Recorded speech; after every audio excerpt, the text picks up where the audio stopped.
Khaby Lame. Who is the TikTok star and why are people talking about him? Khaby Lame has become the second most followed person on TikTok, after Charli D'Amelio. His TikTok account now has more than 90.2 million followers and more than 1.3 billion likes. That's more followers than there are people living in the UK. Some people think he could even be on track to overtake Charli, and claim the top spot as the world's most popular TikToker. But who is he, and why is he so popular? Let's find out more about him. Who is Khaby Lame? Khaby Lame was born in Senegal, West Africa, but now lives in Italy. He's 21 years old. He started his TikTok account in March 2020 during the coronavirus pandemic after he lost his job working at a factory. On his account he posts funny videos where he points out how some people overcomplicate things for no reason.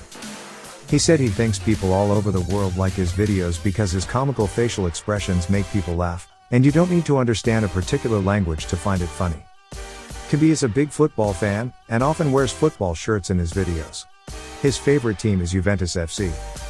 He has also said that Eddie Murphy and Will Smith are two of his biggest inspirations. Will he become the most followed person on TikTok?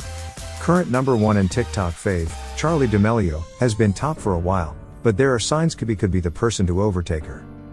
Khaby's popularity has exploded recently. According to Social Blade, a website that tracks social media, he has gained a massive 21.9 million followers over the past 30 days. Charli, meanwhile, has gained just 2.6 million over the past 30 days. So if Khaby's popularity continues at this rate, he is well set to become the most followed person on TikTok.